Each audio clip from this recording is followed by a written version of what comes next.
안녕하세요. 김필수 자동차 연구소의 김필수입니다. 오늘 주제는요, 전기차 화재를 비롯한 전기차의 준비에 대한 말씀 드리고자 합니다.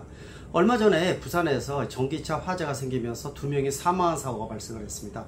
이때 각 언론에서 나온 얘기가 수천만에 800도씨로 상승하면서 화형이라든지 여러가지 부작용에 대한 부분들, 굉장히 듣기 거북한 이런 용어들이 굉장히 많이 등장을 하면서 공포감을 자아냈다고 볼 수가 있습니다.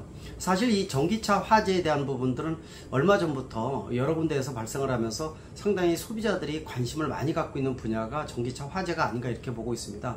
전기차는 필연적으로 공급이 돼야 되거든요. 무공해차로서 지구 환경 개선을 위해서 특히 온난화 가스에 대한 제어라는 측면에서 이 수송수단의 제어는 필연적인 부분들이고, 이걸 만족할 수 있는 부분들은 전기차와 수소전기차뿐이 없다고 볼 수가 있습니다. 수소전기차는 시간이 아직 많이 걸린다고 볼 수가 있고요. 지금은 전기차의 시대라고 볼 수가 있습니다. 그만큼 전기차의 보급이 본격화하면서 내연기관차의 판매 종식도 빨라지고 있다는 것도 하나의 흐름이라고 볼 수가 있습니다. 2035년에 유럽연합에서 내연기관차 판매 종식을 선언한다고 해서 논란이 많았던 거 여러분들 언론을 통해서 많이 들어보셨을 겁니다. 특히 유럽연합에서 목소리가 큰 독일 4사의 반대가 상당히 심했음에도 불구하고 2035년으로 최종 결정이 되었습니다.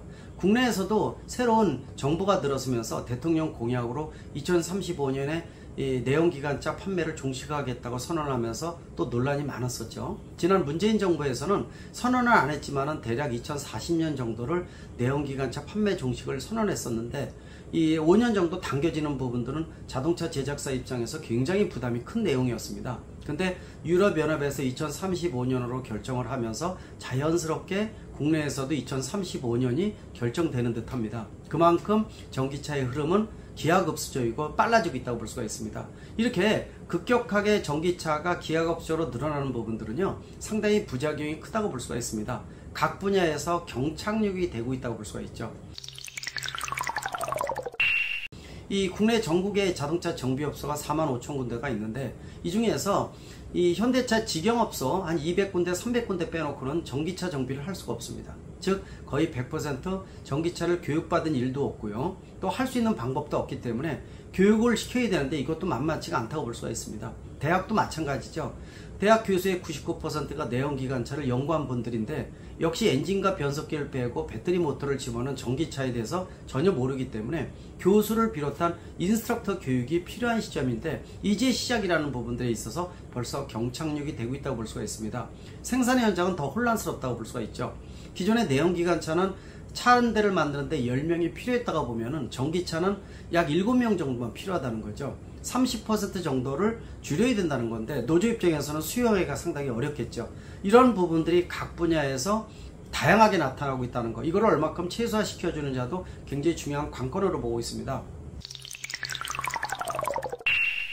일단은 내연기관차는 130년의 역사를 가지고 있다 보니까 연료 탱크라든지 안전 시스템에 대한 부분들은 구현을 할 수 없을 정도로 완성도가 굉장히 높다고 볼 수가 있습니다. 그만큼 기간이 충분했다고 볼 수가 있죠. 우리가 영화에서 보는 내연기관차가 폭발하는 장면은 영화에서만 나오는 거지, 실제 차에서 이런 장면을 본다는 것은 거의 불가능할 정도로 내연기관차는 안전도를 자랑하고 있습니다. 물론 연간 국내 2,600만 대 등록 대수 중에서 연간 일반 내연기관차 화재가 발생하는 부분들이 상당히 큽니다. 4,500건에서 5,000건이니까 하루에 12~13건이 자동차 화재가 생긴다고 보면은 아무리 안전도를 강화해도 역시 어떻게 운전하느냐가 가장 중요한 포인트라고 볼 수가 있습니다. 근데 전기차는 완전히 틀리죠.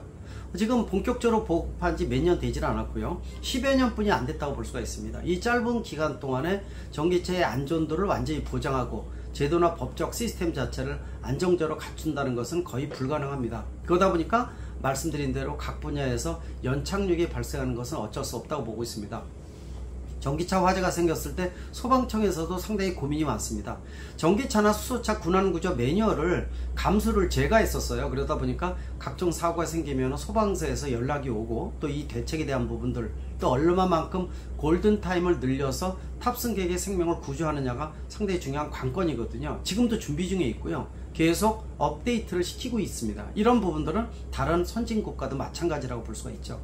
얼마 전에 행안부에서 연락이 와서 제가 자문을 해주고 있는데요. 고민되는 것도 있습니다. 예를 들어서 강원도 겨울에 폭설이 내렸을 경우에 내연기관차는 군안 구조에 대한 것들이 시스템화가 돼 있어서 준비가 철저하다고 볼 수가 있는데, 내연기관차가 아니라 전기차가 폭설에 갇혔을 때 군안 구조에 대한 것들은 굉장히 고민이 많다는 겁니다.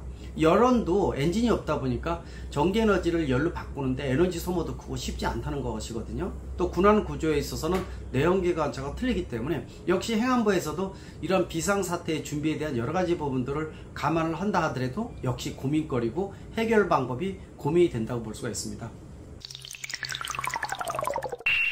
특히 최근에 들어와서 전기차의 부정적인 부분들이, 전기차 화재에 대한 부분들이 굉장히 부정적인 시각이 팽배되면서 공포감을 자극했던 거 기억나실 겁니다. 수천만의 열폭주 현상이 생기면서 800도 1000도가 넘어가서 실제로 골든타임이 없었다라는 얘기가 나오고 있죠. 이런 사건은 운이 없다고 볼 수 있고요. 항상 다양하게 발생하는 부분은 아니라고 보고 있습니다. 그러나 내연기관차에 비해서 전기차는 배터리를 필연적으로 사용을 해야 되는데, 에너지 밀도가 가장 높고 현존하는 가장 최고의 배터리는 리튬이온 배터리를 사용할 수밖에 없어요. 중국에서 쓰고 있는 리튬 인산철 배터리는 에너지 밀도도 떨어지고 무게나 부피가 크기 때문에 일반적으로 적용하기에는 쉽지 않다는 겁니다. 일부 스탠다드 모델에만 적용하기 때문에 상당 부분은 리튬 이온 배터리를 사용할 수밖에 없는 거죠. 우리가 일명 NCM 배터리라고 얘기하는 것이 바로 리튬 이온 3원계 배터리라고 보시면 좋을 것 같아요.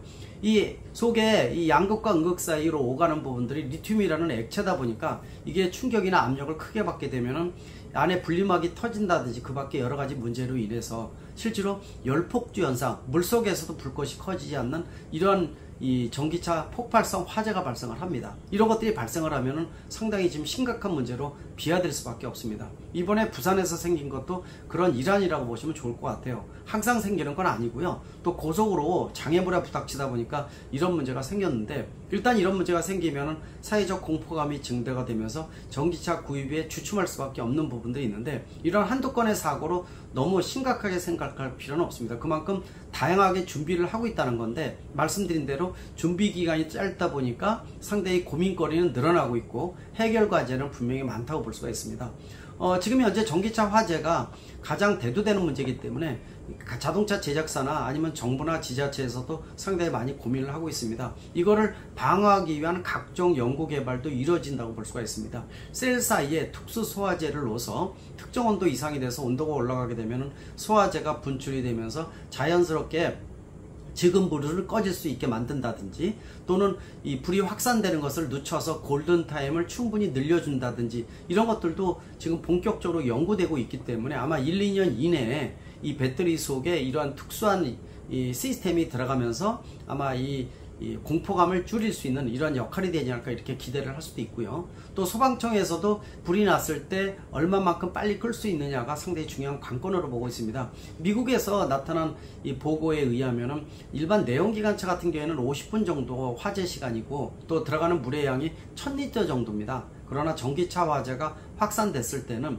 7명의 소방대원이 8시간 동안에 10만 리터의 물을 쏟아부어야 된다 그러죠. 10만 리터 하면은 내연기관차의 100배가 되는 물의 양이고, 또 이 물의 양은 미국 가정에서 2년 동안 사용할 물을 전기차 한 대에다가 쏟아붓는다고 볼 수가 있죠. 그러다 보니까 이동용 수조 같은 걸 만들어서 이 물을 붓고 이 속에 차를 담그는 일종의 물 속에 이 전기차를 담궈서 소화 시간을 줄이는 이런 부분들도 지금 도입하고 있습니다. 부산 화재 같은 경우가 이동용 수조를 이용을 해서 물을 붓고 불을 껐지만은 이른 새벽까지 불을 끈 이런 사례라고 볼 수가 있습니다. 앞으로 전기차가 증가하면 할수록 이런 사례는 늘어날 것으로 보고 있습니다. 그만큼 이 전기차가 기하급수 늘어나면은 각종 생각지도 못한 사고도 발생한다는 것을 생각을 해야 됩니다. 또 전기차를 운행하시는 분들 같은 경우에도 각종 전기차에 대한 준비가 지금 일반 내연기관차하고 틀리다는 생각을 가져야 됩니다.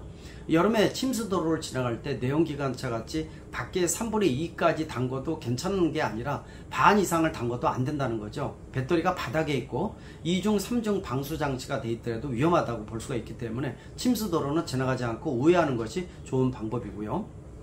세계에서 가장 많다는 과속 방지턱도 내연기관차는 바닥을 치면서 지나가는 이런 사례가 한두 번씩은 다 경험이 있을 것으로 보고 있습니다. 그러나 전기차는 조심해야 됩니다. 바닥에 아무리 충격을 완화시킬 수 있는 시스템이 되어 있다 하더라도 역시 리튬이온 배터리는 압력이나 충격에 대한 부분들이 취약하다는 거기 때문에 과속 방지턱을 바닥에 치지 지나가지 않는 방법도 중요하고요. 젖은 손으로 이 충전을 한다든지 이런 것들도 조심해야 되고, 일반 내연기관차하고 전기차는 분명히 틀리다는 거. 충전 방법도 다양한 심행 완속 충전을 해야지 배터리 수명도 늘리면서 이 충전 전기비도 절약할 수가 있습니다. 역시 전기차 화재에 대한 것들도 지식을 많이 습득을 하고, 또 자동차 제작사, 정부도 노력을 해서 이런 부정적인 부분을 얼마큼 긍정적으로 바꿔주느냐가 굉장히 중요한 요소라고 볼 수가 있습니다. 전기차는 필연적입니다. 또 여기에 발생하는 각종 문제를 얼마큼 최소화시켜주느냐가 관건으로 보고 있는데, 전기차를 운행하시는 분들도 여러가지 기본적인 상식을 인지를 하고 조심 운전을 하고, 또 이동수단에 대한 부분들은 결국 사람이 운전하는 거기 때문에 사고가 발생하지 않게끔 안전운전, 조심운전이 최고라고 분명히 말씀드릴 수가 있습니다. 고맙습니다.